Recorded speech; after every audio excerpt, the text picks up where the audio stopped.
Welcome, welcome, welcome, welcome. And we are on day 13 of Reflections on Race. Reflections on Race. My conversation for Periscope is limited, but my live chat for YouTube is not.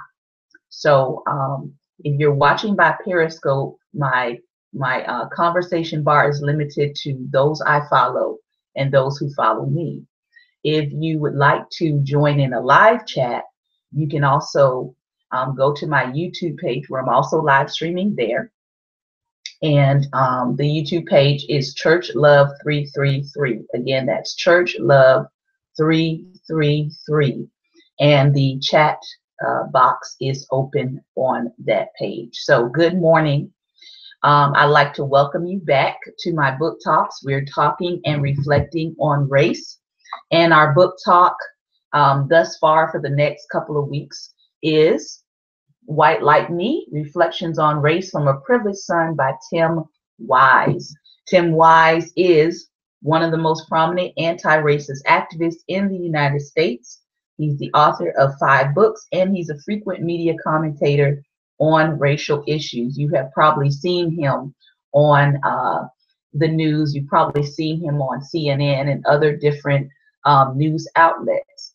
But Tim Wise, in this particular book, he's talking about white supremacy, he's talking about white privilege, and he's talking about the effects that racism has had on him as a white man and how he has been able to grow up and go through and maneuver through his life because of white privilege. Now, a lot of people are still debating that term. A lot of people are still trying to decide whether or not white privilege is, real or white privilege exists. But Tim Wise firmly convinces you that he has lived a life of privilege because of that social construct called whiteness.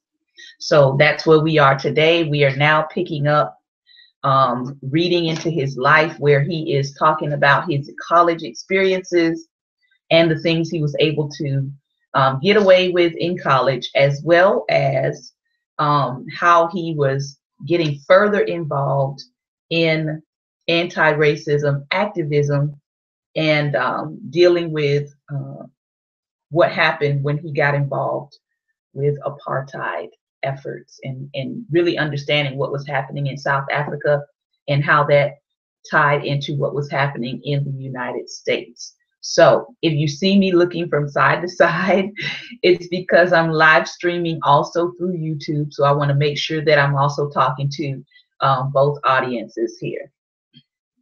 So let's go ahead and get into the reading. I hope that everybody's having a great day. If you're having a great day, my Periscope viewers, if you will tap the screen and show some hearts that yes, you are having a great and wonderful day.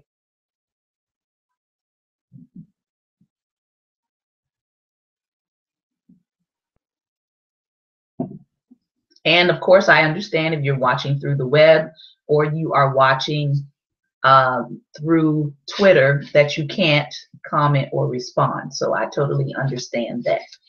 So let's get into our reading today. Although I didn't have the dough to go out drinking much, even at the ridiculously cheap places around campus like the Boot or the Metro, where they had $1 draft nights pretty regularly, I did my share using the fake ID I'd made for myself, and when that one fell apart, a replacement that another student made for me, which looked a lot better than my own work. Frankly, the fake ID was barely necessary in New Orleans. Although the drinking age had been raised to 21 the year I got there, few places really carded. And because the laws in Louisiana didn't hold bars responsible for the actions of their inebriated patrons, the way laws in many other states did and still do, there was little incentive for them to refuse service to anyone. Beyond drinking, though, the real game at Tulane University was weed. Although drugs were every bit as illegal in New Orleans as anywhere else, at least if you were Black and poor, if you were lucky enough to be living at Tulane, which was and is a pretty white space contrasted with the city in which it's located, you were, and I'd venture to say, still are absolutely set. My freshman year, I lived on the 8th floor of Monroe Hall, next door to the biggest dealer on campus, white and from Long Island, and by reputation, one of the biggest in the city. He would drop quarter-ounce bags in the hallway and not miss them. And being a dealer who, unlike most, liked to smoke his own stash, he would just write it off to being high and never get too mad about it. I should say that I very much liked living next door to him for obvious reasons. I couldn't afford his product myself, but between the misplaced freebies and the steady supply that others on the hall purchased from him and were all too willing to share, I did all right. There were two black guys on our hall, both on the football team. One of them smoked and the other didn't. Even the one who did looked at us like we were nuts. The sheer volume of weed being consumed dwarfed anything he was used to, and the way we were smoking it out of the 2-foot bongs with a gas mask attached, so as to provide that all-important third foot of chamber, he found bizarre. "Can't y'all just roll a joint, man?" he would ask, not realizing that no, we couldn't just roll a joint. Privileged people like to overindulge. It comes with the territory. We weren't afraid of getting caught, as he was, since things would probably turn out differently if he were busted on a lot of levels. So concealing our habits wasn't foremost in our minds. I saw far more drugs at Tulane on my dorm room floor alone than in any given week than I ever saw in public housing projects, where I would work as a community organizer many years later. And as with the drinking and drug use in high school, it was overwhelmingly a white person's game, meaning either that whites have some genetic predisposition to substance abuse, for which there's no evidence, or there's something about being white that allows and encourages one to take a lot of risks, knowing that 9 times out of 10, everything will work out. You don't get busted, go to jail, neither of which black or brown folks can take for granted in the least. Perhaps this is why national studies have found that next to having a Division I sports program, the most highly correlated factor with alcohol and substance abuse on campuses is the percentage of students who are white. The whiter the school, the bigger the problem. Not because there's something wrong with whites per se, but because privilege encourages self-indulgence in often destructive behaviors and allows those with privilege to remain cavalier about our activities all the while. Now, I found this very interesting because I went to Florida State University, and I thought I was getting away from the party scene because I had other choices, and I went to these colleges for visits, and I remember choosing not to go to my local HBCU there because when I went on my college visit, it just seemed like a party atmosphere. And I was like, if I go into this atmosphere knowing the kind of student that I need to be, I really felt like I would not do well at that college because during my campus visit, all they talked about was parties.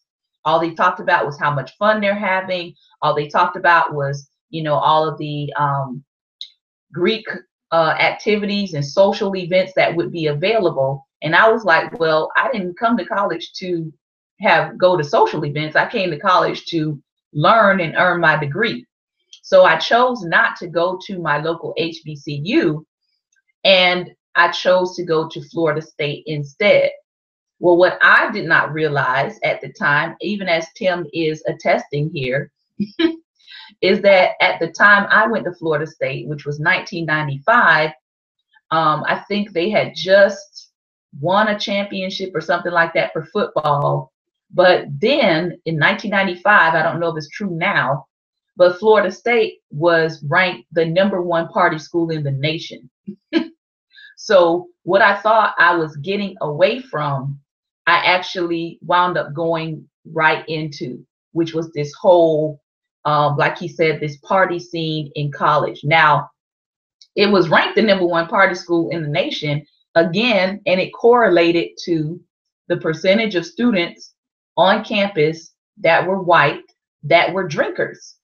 And I remember, like, every semester, literally every semester that I was at Florida State, there would at least be one freshman killed their first week of school because of the alcohol, because of the binge drinking.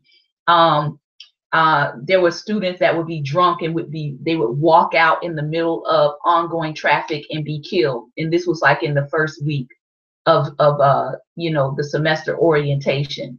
And so I always kept that in mind, that drinking was a huge problem on our campus. But I also found it very interesting that the streets right across from the campuses were lined with clubs, right, that were allowing these college students in, that were, lined with the clubs that had the alcohol. There was a keg station right across from the university. Like, who does that? Who allows that? Right? So it was easy. Alcohol consumption, overconsumption was right at these kids' fingertips. So if they had a drinking problem, it was very easy for them to access alcohol because it was a whole strip right across from the campus. Now, I don't know if it's still like that because I have not been back to Tallahassee in a few years, but I always saw that as problematic, that if you're trying to control the drinking issues that are happening on campus, that you would think about at least regulating how close these companies or whatever, these clubs and things could be to the university. So that's just something to think about. Let's keep reading here. When I wasn't getting high or visiting Monica, I was deepening my political involvement on campus and around the city. Although I first got involved with college Democrats, my political sensibilities had moved well to the left of the Democratic Party, and especially its conservative Louisiana contingent. Most of my activist time and energy was instead thrown into Central American solidarity work, opposing the army of the Contra rebels in Nicaragua, who were seeking to overthrow the nominally socialist Sandinista government there, and opposing U.S. support for the governments of El Salvador and Guatemala, both of which had a penchant for murdering civilians in the name of anti-communism.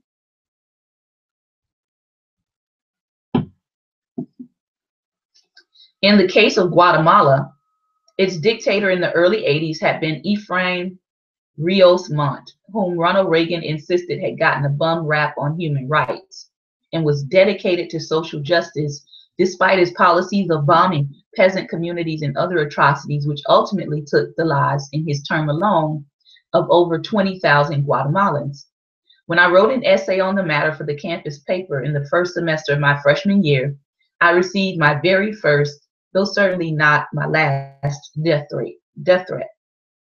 Phoned into my dorm room by someone whose family was closely connected to the military there and who promised that he could make me disappear. Undaunted and even slightly amused, I threw myself into the work full bore. Working on the movement for peace in Central America, I got my first taste of real left activism by organizing protests, teach-ins, and other activities with a melange of seasoned radicals spanning the full spectrum of the ideological left. Having come from Nashville, where liberal Democrats were rare, to be in a place where we had the luxury of 5 different types of Marxists was interesting and a bit bizarre. I never really considered myself a Marxist, mostly because I rejected the notion of any proletarian or workers' dictatorship, which for most Marxists is a requisite component of their belief system. I was certainly anti-capitalist and still find the profit system inherently exploitative. But having never seen its opposite work either, I've remained agnostic on the issue of socialism. I'm far more positively disposed to it than capitalism, but am unconvinced that such a system can avoid falling into heavy-handed statist oppression, ultimately no better than the heavy-handed corporate plutocracy it would replace. I also have to say I wasn't impressed with the organizational acumen of those who were proudly calling themselves communists. They had a hard time keeping MPCA functioning, so I never could figure out how people such as this were going to be able to run a government or a society. The bickering about each faction's particular dialectic made for tedious meetings and strategy sessions, which revolved around some of the most inane BS you can imagine. It was Marx versus Lenin versus Trotsky versus Mao versus Che Guevara versus Stalin. Yes, there were actually some committed Stalinists in the bunch who always gave me the creeps and who believed that Enver Hoxha's dystopian regime in Albania was the only true legitimate government on earth. Even when you exclude from the group those members who were FBI plants, part of an ongoing disruption of the New Orleans area, which had been exposed the year before I arrived in the city, there was still an amazing array of folks with whom one could choose to associate or disassociate as the case may be. By sophomore year, I was growing tired of these groups, mostly because of the sectarian infighting, but also I was becoming focused on a different issue that had been burning around the nation at the time on college campuses, namely the anti-apartheid struggle and the fight to get universities to divest stock held in companies still operating in Africa, thereby propping up the white minority regime. Under apartheid, 26 million blacks in South Africa were denied the right to vote and were restricted in terms of where they could live, work, and be educated. The white racist government also routinely tortured anti-apartheid activists and had engaged in military subversion campaigns in surrounding nations like Angola, Zimbabwe, and Mozambique. All of this had done with substantial economic and even military support from the United States government and multinational corporations. In the case of corporate support for apartheid, anti-apartheid activists noted that not only did the presence of these companies in the country send a signal that apartheid was acceptable to them, it also resulted in the economic support of the racist state and the transfer of technology and capital, both of which helped maintain the system. Although Tulane was unwilling to expose its portfolio to scrutiny, the administration acknowledged that it continued to hold shares in 25 companies that were still doing business with the apartheid government. This, combined with the offer of an honorary degree to South African Anglican Archbishop Desmond Tutu, was too much for some of us to stand. To offer a degree to Desmond Tutu, making him part of the Tulane family, while we continued to turn profits from companies that were propping up the system he had dedicated his life to ending, struck us as hypocritical, to say the least. So one of the things that Tim Wise gets involved in here is he's talking about this whole thing that was happening with apartheid in South Africa during the time he was in college, and they decided to attack the companies that were propping up financially, that were propping up apartheid in South Africa. So no, he wasn't over there. He didn't go over there to South Africa to protest, but he decided that he wanted to join with people who were committed to pulling out the financial backing, right, of these racist regimes. You know, kind of like what African Americans are doing now in this country, and also what is about to go down December 5th. If you haven't heard about it, visit Shaun King's page where he's talking about this national boycott that is going to go down December 5th, where African Americans will be boycotting several different companies that are divested in and supporting racism and racist practices and supporting police brutality. So there's going to be a list that goes out, and there are many African Americans who are committed to boycotting these companies as long as it takes to get them to divest their interests in racial oppression of Black Americans in this country. So that's going to be quite an interesting showdown, because it's going to start December 5th. and it's going to go on as long as it needs to go on. And in keeping with even the civil rights movement and what MLK was trying to do in his day, that's a part of what he was committed to as well, the economic boycott of systems and companies that continue to support oppressive measures within our country. So it's nothing new that they're doing. They're just choosing to start December 5th, and they're going to continue to go as long as it takes to get companies to wake up to what is happening, because we know for this country that is built on money, money talks. So even if the person does not like you, even if the person does not necessarily agree with your cause, when they start losing money, then they start listening. So, you know, Tim is basically doing this in a college setting. He's trying to get his university to boycott these 25 companies that at the time were involved in supporting and sending finances to this racist regime that was in South Africa. Now, it's quite interesting as well, and we've discussed this before, the fact that right as racial tensions are worsening here in the United States, it seems as if some of those apartheid measures are resurrecting in South Africa at the same time. They're protesting in South Africa over some of the same things that were supposedly quelled under Nelson Mandela's leadership.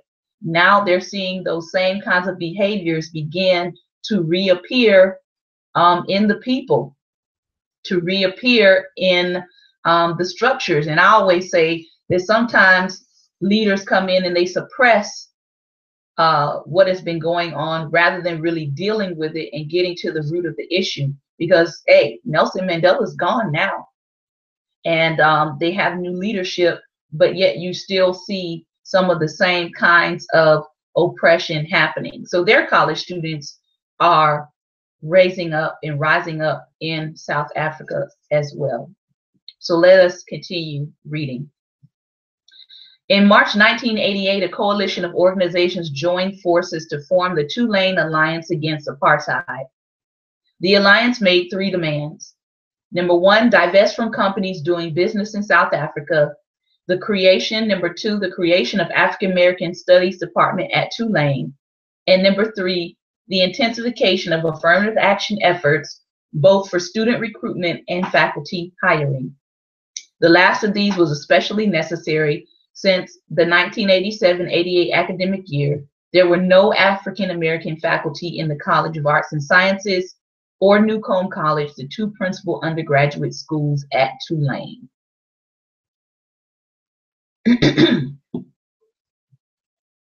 In the days following the announcement of the new organization, those of us in the Alliance constructed makeshift shanties reminiscent of the dilapidated housing in which millions of South African blacks lived on the main quad in front of the University Center, so as to raise awareness of the issue and to pressure the Board of Administrators to divest. A few days after the beginning of the Shantytown occupation, we demonstrated at the board's quarterly meeting to demand divestment and to decry the offer of an honorary degree to Tutu so long as the school remained invested in apartheid complicit firms. The board was especially unhappy about the co-optation of their meeting agenda that day, as they had gathered mostly to announce the reinstatement of the school's basketball program, suspended 3 years earlier by the president due to a point-shaving scandal. While they had been hoping for a celebratory meeting, we had tried to steal and at least partially succeeded in stealing some of their thunder that day. During this time, we also sent the Archbishop a packet of materials concerning Tulane's investments, what little information we had, and requested that he make a strong statement condemning the school's role in supporting, even if most symbolically, South Africa's racist system. We hoped he would either turn down the degree and boycott the school, or come as planned and deliver a withering indictment of the university's investments. Either way would have been fine with us. A few weeks later, I was awoken in my dorm by a call from a national public radio reporter. What do you think of the Archbishop's announcement today that he would be turning down a degree from Tulane because of the school's investments? She asked. Groggy from too little sleep, we had only torn down the shanties a day before in preparation for the end of the school year. I wasn't sure whether the call was real or part of a dream. Excuse me, I replied. Yes, I was wanting to know if you'd heard the news, and if so, do you have anything to say about it? Archbishop Tutu is traveling in Canada right now, and last night at McGill University, he announced that he would be turning down the degree from Tulane. I was stunned but pleased.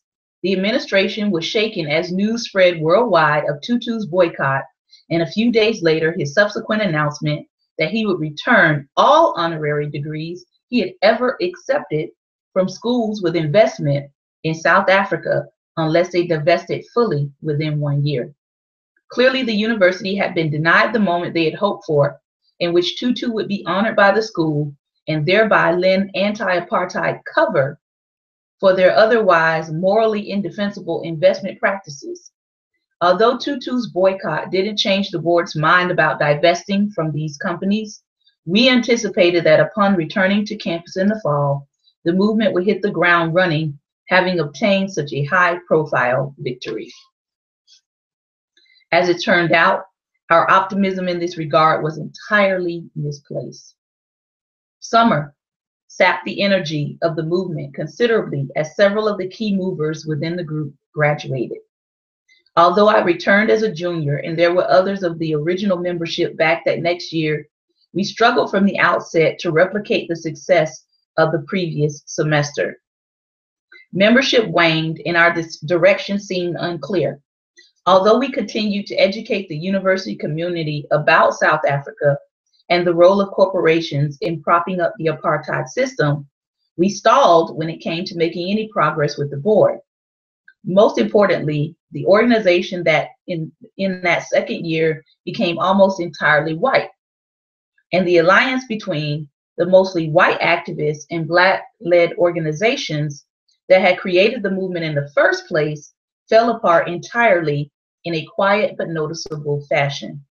Of course, none of us white folks were prepared to confront the reasons why such a racial split had opened within the organization, and why African American students, though clearly supporting the struggle, had little to do with the formal organization for pushing that in. We did come up with some convenient excuses for it though, all of which let us off the hook entirely. As one white member put it, getting no argument from me in the process, the Black students at Tulane were mostly bougie, from upper middle class families, and didn't want to make waves. Aside from the fact that this was utterly untrue, who the heck were we to call anyone bougie? As if we were some hard-scrabble working class offspring of West Virginia coal miners or something. Never did it occur to us that maybe Black folks at Tulane were turned off by the way a handful of whites, myself included, had been elevated to the status of spokespersons by the media, and how we weren't savvy enough to avoid the trap of our own mini celebrity. Maybe they were ticked off because the original focus of the group, which had involved not only divestment but also Black studies and affirmative action, was slowly replaced with a single-minded focus on one issue that was easiest for the white Tulaneans to swallow and would call for no sacrifice on our part or alterations in the way the campus looked and the way the campus felt. Maybe they fell away because we were so quick to jump to cavalier methods of protest, like taking over board meetings and openly inviting arrest if necessary, without consulting anyone and without discussing the privileged mindset that treats going to jail like just another rite of passage for students to experience. Whatever the case, the movement floundered that next year, and white privilege got in the way of our seeing why. So, in other words, they start out good. They have, the cooperation of the Black organizations that were on campus that were working with them. But as he says here, they were not savvy enough to avoid the trap of allowing media, right? Of allowing media to elevate the white activists to the spokespersons of the movement. And yeah. I've met people on both ends of the spectrum. I've met some people that don't realize that they have been made the spokesperson of Black people's struggles.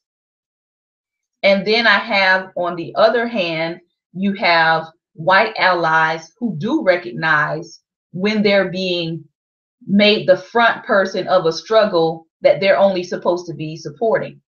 Now, as Tim Wise goes on to point out, back then, he wasn't that savvy enough to understand that that was what was happening, that that was what the media was doing, that the media was making them mini celebrities and creating this division in their groups so that the Black people who were working with them and kind of, you know, supporting what they were doing, so that they would divide them, right?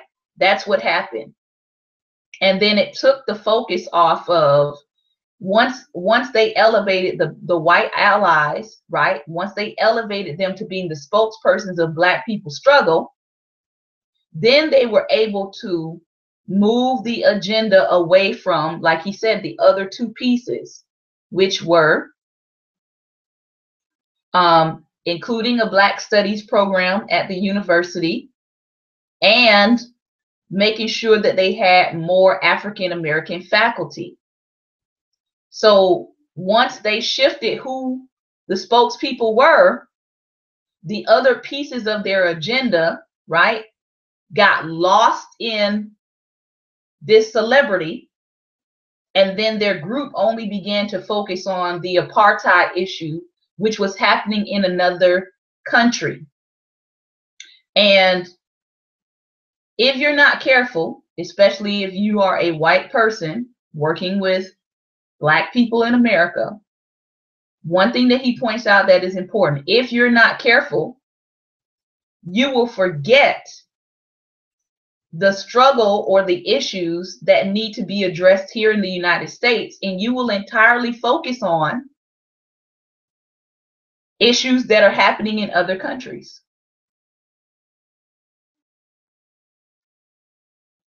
And I know some people don't find that to be problematic, but even in, you know, because Tim Wise he's not a Christian, but even in faith circles, that often happens.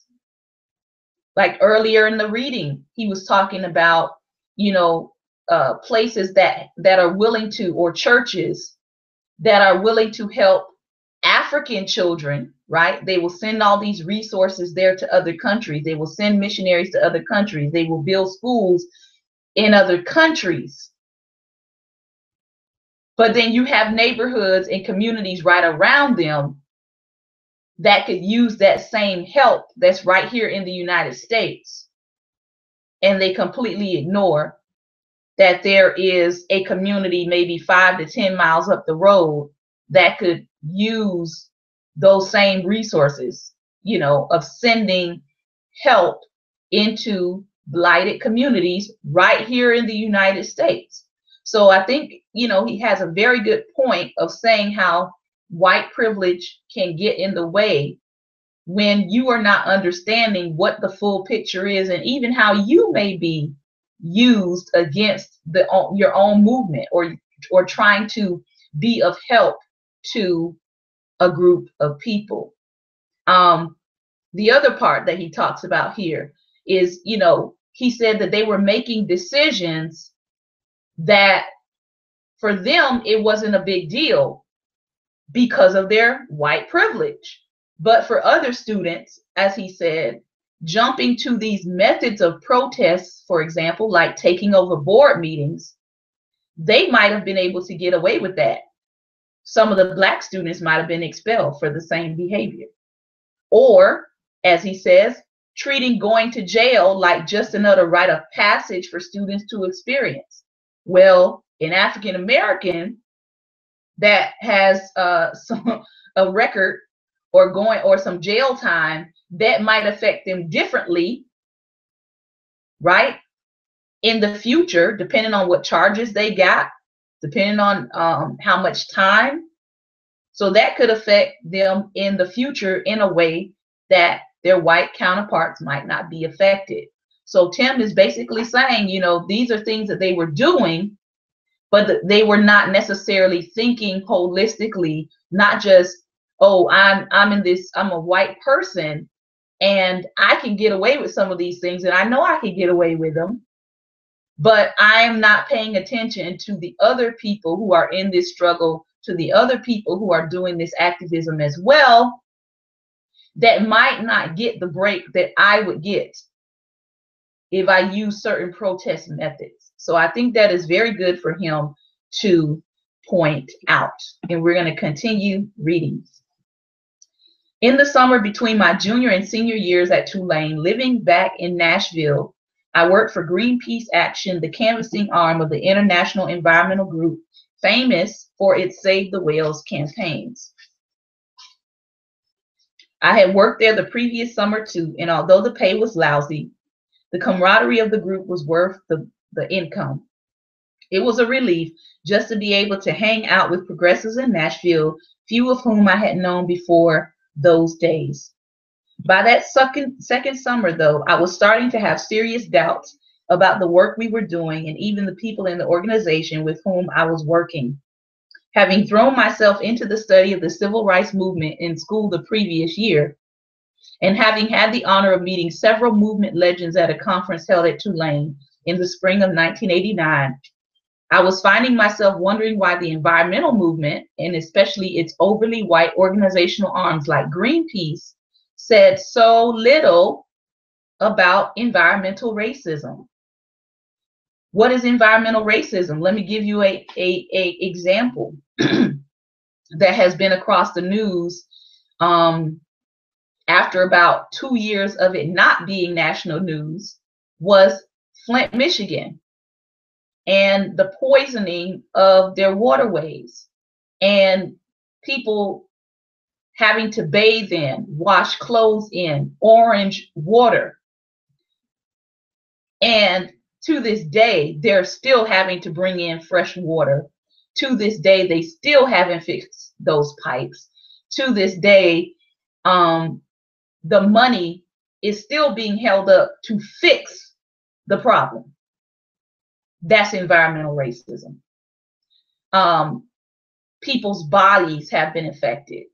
Their children have been affected. Generations have been affected by their contamination of the water. And lying to the people and saying, publicly putting up signs that, oh, this water is okay, the poison levels are okay for people to consume and drink. That's environmental racism. So he's asking the question that Greenpeace, which is supposed to be a huge environmental organization, which, as he said, is overly white, he's wondering, even as a college student, why doesn't an organization like that, why do they say so little about environmental racism? Meaning the disproportionate impact that things like toxic waste dumps and other forms of polluting activity were having on communities of color. And why were our tactics so utterly lame when compared to those of the civil rights struggle? Never were the movement's tactics and issue focus more self-evidently absurd than on the day that summer when it was announced that we would be staging a protest at the Burger King across from Vanderbilt University. Specifically, we would be protesting the fish sandwich at Burger King because the fish came from Iceland, and Icelandic fishermen were known for killing whales. So naturally, the 21st Avenue Burger King was complicit with the whale slaughter, and we were going to let them know it. Simple and quite possibly the most backwards demonstration in the history of any social movement. In fact, from a purely tactical perspective, it had been ridiculous. Who even knew that Burger King had a fish sandwich? Probably nobody until we alerted them to the fact, meaning that we had probably helped them sell more fish sandwiches in an hour than they had sold in the previous week. Way to go, hippies. Thankfully, I would soon get a chance to be in the presence of veteran activists with far more laudable history and focus.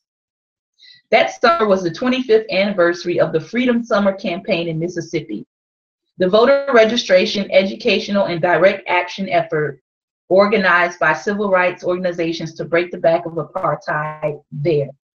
As those with a sense of history will recall, it was during Freedom Summer that 3 civil rights workers, James Chaney, Michael Schwerner, and Andrew Goodman, the first Black and latter 2 white, had been murdered by Klan members on the police force and their Confederates and buried in an earthen dam outside of Philadelphia, Mississippi.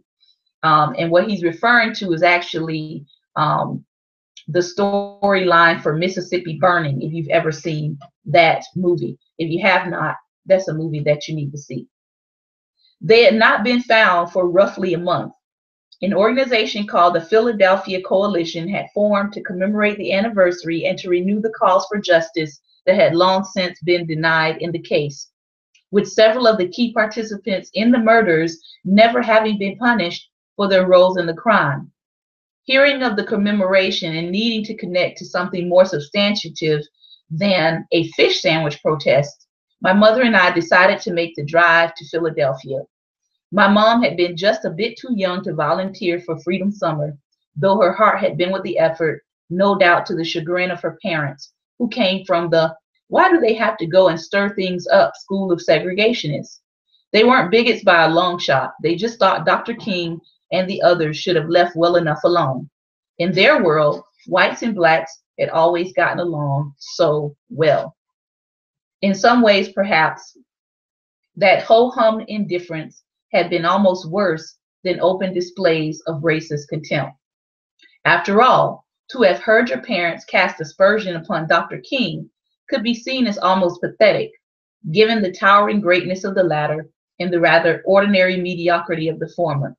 But to have his greatness and that of his movement met with blank stares, with nothing, must have been maddening. It's not unlike the difference between the person who seeks to openly justify the death of civilians in wartime with bloodthirsty logic, but who blankly stares at the TV screen as it shows images of death and destruction while not even blinking. The latter may not openly celebrate the carnage, but their refusal to show any emotion whatsoever is somehow more troubling. At least the celebrant of death is willing to demonstrate by virtue of his agitation that he is at least alive and capable of feeling. I've long thought I would prefer a land filled with angry and hateful people than one populated by spectators who watch the drama unfold, no matter how bad it gets, and never miss a single beat of their predictable lives. Kids dying in Mississippi? Gotta remember to call Betty and make my hair appointment. Water cannons being turned on black people in Alabama? Gotta pick up the dry cleaning and grab a few things at the grocery. Medgar Evers shot down in his driveway? Did I remember to feed the cat?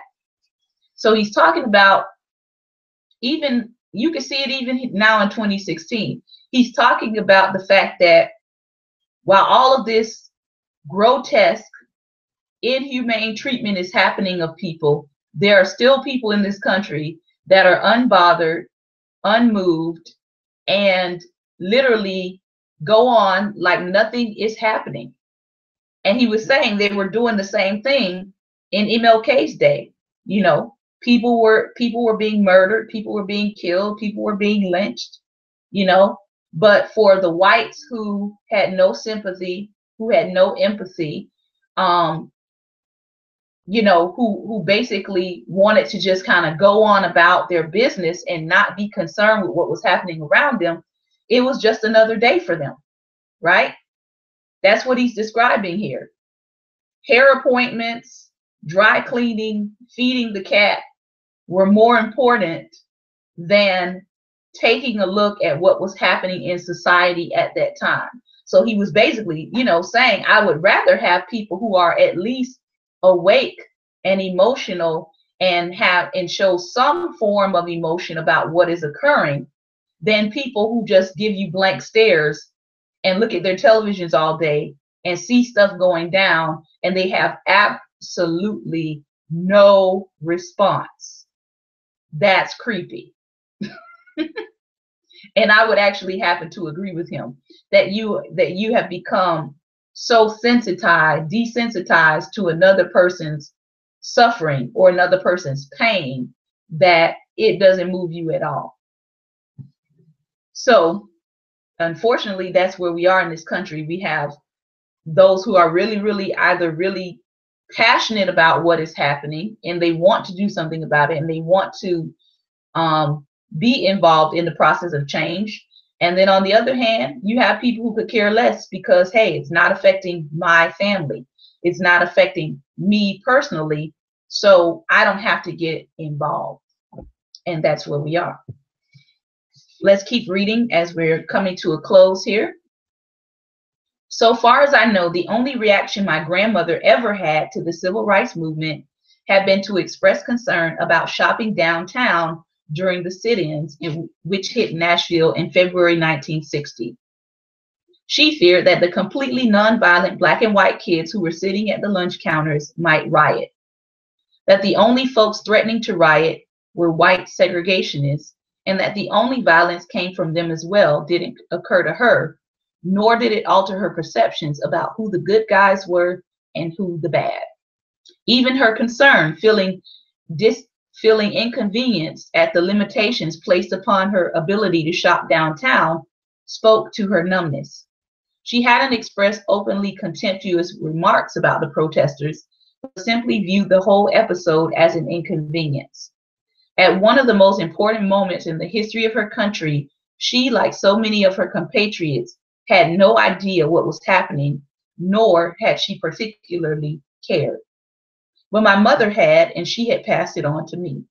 Now, a quarter century after that fateful day when Goodman, Cheney, and Schwerner had met death at the hands of those whom, although they couldn't have seen it at the time, the three had been trying to save, she would finally make that trip to Mississippi. We drove to Philadelphia for the anniversary gathering, which took place on the very site just outside the city where once had stood the Mount Zion Baptist Church, the burning of which Schwerner had gone to investigate that day. It was that visit to Philadelphia that had brought Schwerner and his comrades to the attention of Sheriff Rainey, Deputy Cecil Price, and their assorted Klan brothers. The drive from Nashville takes about 6 hours, and we made it in almost complete silence. I can remember the miles ticking by as we headed south, noticing the kudzu consuming everything, shrubs, old highway signs, and everything. Kudzu, for those who haven't spent much time in the South, is a tenacious vine that is every bit as common in Mississippi as the state flower. It is everywhere, thick, dense, and dark green. It spreads over the ditches and the gulches just off the shoulder of the roadway. If you were to fall asleep while driving and had the misfortune of hurling your car into a thicket of the stuff, there's a better than average chance that you might not ever be heard from again. Kudzu is more than a vine, though, and it's no coincidence. I think that it is to be found almost exclusively in the southern United States. It is the perfect vegetative metaphor for the way in which we Southerners have so long sought to cover up our crimes, crimes that are not ours alone, but which we in so many ways perfected and turned into an art form. You see, lynchings happen in all parts of the country, to be sure, but Mississippi was an entirely different geographic, and for that matter, historical species. It was the nerve center of white supremacy. This was also so much the case that later that year, when I did honors thesis research in the state, I would find Black folks still afraid to talk about the events of 1964 for fear that they could even now disappear if word got back to the wrong people, people who were still there, who knew exactly how those Black bodies that would occasionally float to the surface of rivers and lakes had arrived at their final resting place. People who still knew the location of the deepest point in the Tallahatchie. People who had never forgotten in all those years how much weight was needed to keep a body submerged until it became impossible to identify it. Mississippi was different, and it still is. We arrived in Philadelphia just in time for the beginning of the day's events and had to park well away from the site of the old church and walk the rest of the distance. It was unbearably hot, and there were a few thousand people there already, many from out of state, including actors Jennifer Grey and Blair Underwood, who were there to star in a made-for-TV movie, as well as many from around the Philadelphia, Mississippi area, including those who had decided to capitalize on the events. Whether or not the locals had cared about Goodman, Cheney, and Schwerner 25 years earlier, all were quick to wrap themselves in only the finest cloaks of racial ecumenism. Despite some of the cynicism inherent to the local embrace of this civil rights reunion, the event was incredible and more than compensated for the heat or the commercial exploitation of the tragedy. I had never in my life been in the presence of so many heroes and sheroes who had put their lives on the line for justice, and especially never so many white allies in that struggle. Growing up in this country, one learns very little about the role played by such persons. Not only are the contributions of people of color to this nation's history minimized in favor of a narrative that prioritizes the things done by rich white men, but those whites who resisted and who joined with black and brown folks to forge a better way are also ignored. Growing up and even having attended one of the good schools in my community, in which I took advanced placement American history, I had learned nothing of these people among whom I now stood, and whose contribution to human freedom had been so dramatic, far more so than that of Andrew Carnegie, J.P. Morgan, or Andrew Jackson, for example. To have taught us about these people, and not merely the ones who had died, but the ones who had lived and continued to struggle, would have been dangerous. It would have signaled to those of us born in the years after the height of the movement that we had a choice to make. It would have dared those of us who were white to dream of different ways to live in this skin. It was no coincidence that school boards and principals and the lawmakers who make educational policy wanted no such part of an enterprise, and they still don't. To see this collection of black leaders and white allies and to be in community that day with them was a source of great inspiration to me at 20, as it appeared to be to my mother, who was at the age of 42. That she had been unable to participate in the battle we were celebrating was unfortunate. That she had raised a son to join that battle a quarter century later had made her contribution every bit as vital. This is our end of our reading for today. Tomorrow we will pick up where we left off. And I am excited because also tomorrow evening I will be participating in a women's conference, and I will be the opening speaker for this conference that begins Wednesday night. So I'm excited about that. We may Periscope it. So be on the lookout for that tomorrow at 7:30 p.m. I thank you all for joining in the reading today. He says something in the end that I think is very, very important, and I hope you didn't miss what he said. He said that if schools were actually teaching history of those who fought in these things concerning civil rights that are still alive, it would challenge the way that the future generation lives. It would challenge the way that the generations coming behind responded to civil rights. And I actually happen to agree with him. But as he said, it's very deliberate that he was sitting there, or he was standing there with all of these civil rights pioneers that never get mentioned in books, that never get mentioned in American history. And he found it, you know, amazing that, hey, these people are still around. They're, you know, commemorating the events that they've taken part of. But at the same time, you don't hear about them in the history books. And sometimes you don't even hear about them in college unless you are taking a class that is specific to that subject. Very rarely will you begin to hear about these pioneers. So I think it's very important that he pointed out very eloquently that it is no coincidence that school boards, principals, lawmakers, those who make educational policy don't really have the desire to focus on those who are still struggling or who have taken part in the struggle for racial equality and social justice. That is the conclusion of our reading today. I hope that you got something out of it. Again, like I said, we'll be back tomorrow, 11 a.m. Eastern Standard Time. And I hope that you will join us for that time of reading. Thank you again. Hope you have a great and wonderful day. This has been a Teachable Tuesday for me. That's my theme for Tuesdays. So I hope that you have learned something. I hope it's giving you something to think about.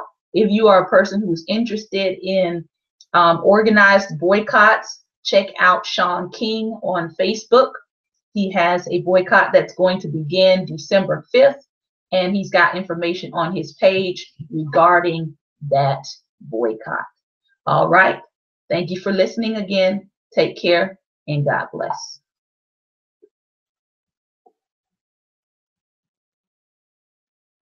All right. Thank you all for listening and viewing by my YouTube page. Take care and God bless.